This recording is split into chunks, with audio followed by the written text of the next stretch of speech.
السلامة فيها ترك ما فيها يا دار للمرء بعد الموت يسكنها إلا التي كان قبل الموت بانيها. I'm the one you. Baba wa Najaga. رحمه الله وحياته. Ọlọ́run jẹ́ ààrẹ yín pẹ́. Àmín. Ọlọ́run má dààmú yín. Àmín. Ọlọ́run má wàhálà yín. Àmín. Inú ilé tẹ́ ti jáde ọba tí òjì ọba jẹ́jọ́ tó ti bẹ̀rẹ̀ dùn ní tí ó sì ní tàn bú Ọlọ́run ò sì ní fi kún. Àmín. La ilaha illallah. Àmín. Bàbá wa mọ̀mọ́lé. أدام الله وحياته. Mo kí yín púpọ̀. Gbogbo ìgbà níta ń tọrọ fún yín náà ní bọ́lọ̀ ń jẹ́ mi àlàáfíà yóò gún jẹ̀mí tẹ́ lò láyé lọ. Àmín. Ọlọ́run ti ṣe bẹ́ẹ̀ fún yín ọlá fa yín. Àmín. Bàbá wa oníwàásù àgbáyé mẹ́rin òkú yìí. أدام الله وحياته. Ọlọ́run jẹ́ mi yóò kún jọ ń wá sí àgbáyé àkọ́kọ́ lọ. Àmín. Ọlọ́run má sì balẹ̀ náà jẹ́. Àmín. Gbogbo àwọn àlùfáà bàbá wa alágbàjì ìmáàmù àgbàjì bẹ́ẹ̀ ń jòkó. Mo fi ti yín kí gbogbo ìmáàmù. Gbogbo ẹ̀yin mufassir bàbá wa wúri ní bẹ́ẹ̀ ń jòkó. Mo kí yín púpọ̀. Gbogbo àwọn àlùfáà bẹ́ẹ̀ ń jòkó. Mo kí yín. Mo sì kí àwọn ọmọ kéwú. Aláàjì wa Oníkun Kewu. Bàbá wa mọ̀mọ́ létí ṣe sífà yín fún wa. Ó sì rí bẹ́ẹ̀.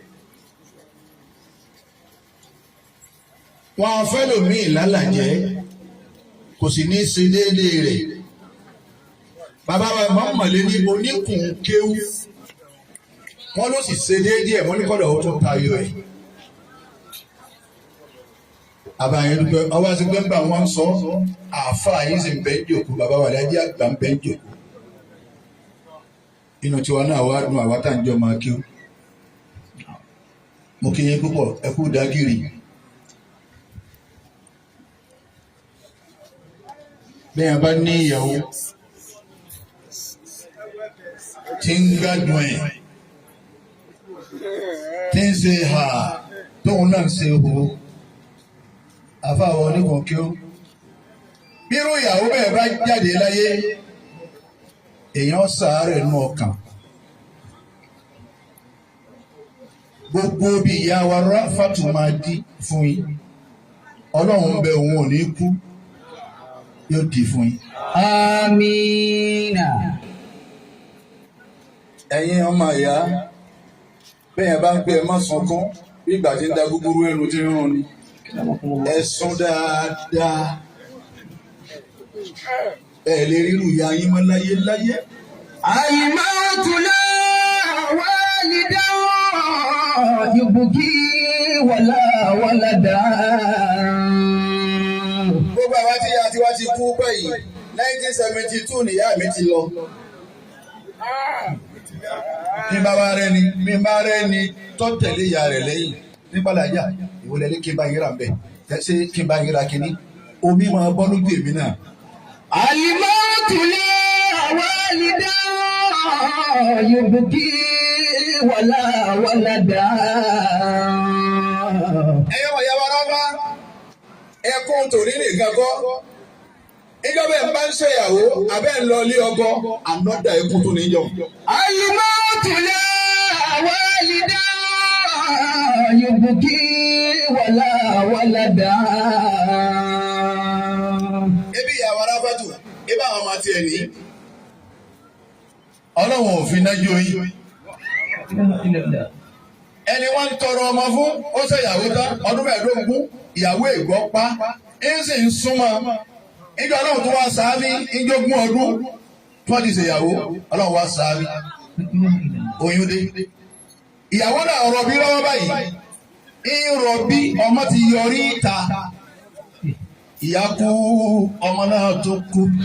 Al-mautu la walida yubki wala walada. Bẹ́ẹ̀ bá tún bímọ mami ó kọ̀ wọlé náà sọ̀rí tẹ̀yẹ tánu ẹ̀rí àtẹ̀lẹ́ dìgbò pé ó kọ̀ mami kọ̀ wọlé kẹ́ ń sọ. Al-mautu la walida yubki wala walada. Bọ́lá bá dàrú ta ọmọ mi ọmọ bọ́lé ni ọ̀rọ̀ alájà láti gbọ́ ọ̀tẹ́ntìkì ọ̀rọ̀ yìí ọ̀rọ̀ alájà láti gbọ́ alájà ẹ̀yìn dà gbogbo ẹni ó ní ìyá láyé yìí sì ń wojọ́ tí wọ́n wá kẹ́yìn náà gbé ẹgbẹ̀lẹ́ ti yá yìí. Al-mautu la walida. Ẹnu àgbọ̀ amújanjanja òun náà ní irújòkó yìí táwọn bàbá jókòó. Yubki wala walada. Ìyá bẹ́lẹ̀ ìyá ní màálímù bí ìyá bá dàgbà tán tọ́mọ bá wá lálùbáríkà ìyá ó sì máa da ọmọ pè màálímù bá wá ní ẹni mọ̀mọ́ dáadé ń pè màálímù ẹ pé rasaki jẹ́jẹ́ ọwọ́ àpò ẹ̀rìn. Ẹ̀yin ọmọ bẹ́ẹ̀ bá lówó kí ni ọba fi dá lára ìyá lèèyàn ọba fi máa dá àràfin. Bẹ́ẹ̀ bá di èèyàn lọ́la gbogbo yín ìyá dẹ́ fowó dára fún ẹni bẹ́ẹ̀ nù lẹ́lẹ̀. Wala saghira wala shaykha wala ahada.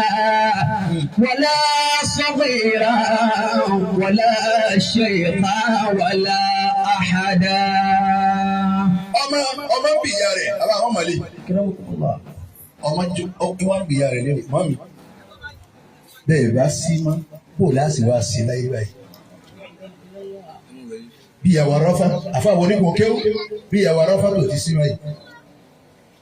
Ìyá wa ní bí n bá sí mọ́. Ẹ ṣàyè kí ẹ sì pé ẹ̀ ní ṣàyè. Àmọ́ gbogbo wàjẹ́ ń bá ń rẹ́ni tó tẹ̀lé tiẹ̀ lẹ́yìn lágbè mọ́mí alájà ń bọ̀dẹ̀ lẹ́yìn gbé sí ìbànújẹ́ mi ó wà lára yẹn. Mata nabiyyu wa lam yakhlud li ummati. Àyàfẹ́bí àlẹ́ ọmọrù ìyànkúrò wọ́n lè bà náà yá tá àtàrí ìdùnní. Ẹ̀rí ẹ̀mí mi yankoso ń dínkù. So ní iye mímí tá a mẹ́lẹ̀ òkè. Ó sì ní iye mímí tá a mẹ́wálẹ̀. Ìjọba ti pé bẹ́yàn kéṣì tí nílùú Kòríánì yóò kú lọ́nà.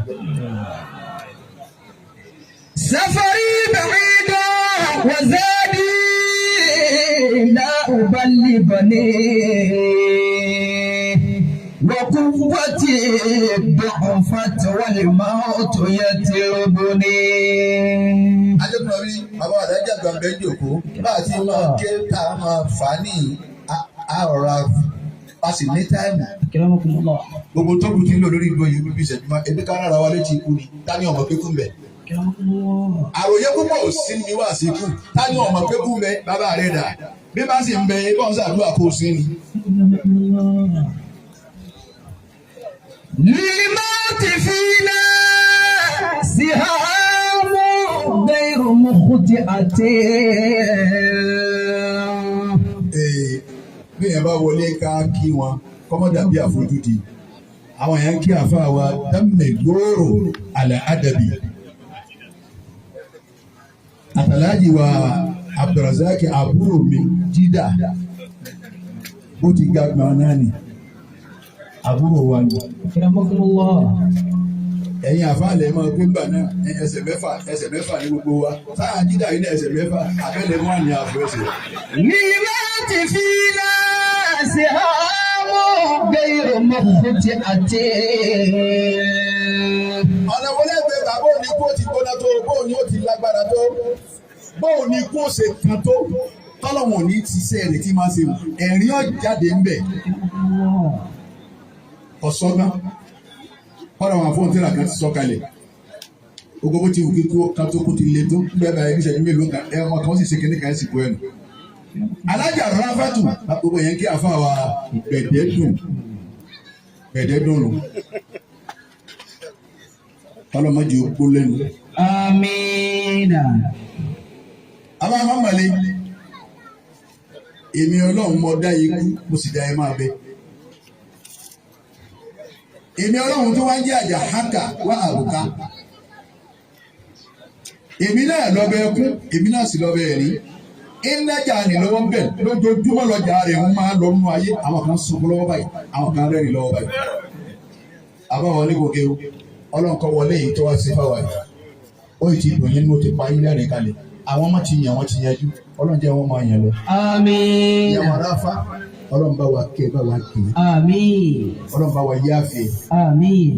Ìjòkó tó bá ti kọ́ àwọn bàbá wa lájí àgbà sínú bàbá mọ̀mọ́lẹ́ àwọn àfa jàǹkàjàǹkà báyìí lábàlẹ̀ yẹn ó lò ṣẹ́jú mẹ́wàá ọ̀rọ̀ alóbi ṣẹ́jú méje ó sì ju máìkì ilẹ̀ ẹ dákun gbogbo wa yẹn káwọn náà máa wá rántí pé ìjọ kan ní símọ́ ká máa rú ọ̀rọ̀ tá a máa sọ ká máa rú wà tá a máa hù ọ̀rọ̀ láyé lónìí ọgbà kéèyàn ọmọ owó kó tó sọ níbi tá a bára wa nù ayé báyìí ẹ̀rín láyé lónìí ọgbà kéèyàn ọmọ owó kó tó rìn níbi tá a bára wa nù ayé lónìí a sì yẹn lóde ọgbà kéèyàn ṣe kó wò lọ wò kó tó sì yẹn lọ inú ayé lónìí níbi tá a bára wa ṣé tẹ́lẹ̀ kò rí bẹ́ẹ̀ ayé Ibrahim Ọlámídé adé kínní èèyàn tẹ̀lé ní kórè yàn ní dágbére láyé nìsín kọ́ eré rẹ̀ ọ̀tọ̀ ni ibi tí wọ́n ti bá ẹsẹ̀ rẹ̀ ọ̀tọ̀ ní ibi tí wọ́n ti kàn.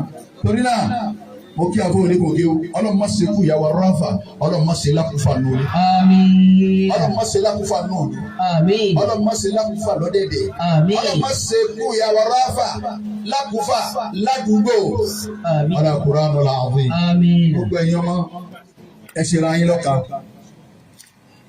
ẹ máa tẹ̀lé ra yín kí sọ̀ọ́sọ̀ọ́sọ̀ gbogbo bàtẹ́ ń bá rántí ẹni ó bí ẹ máa fàdúrà ránṣẹ́.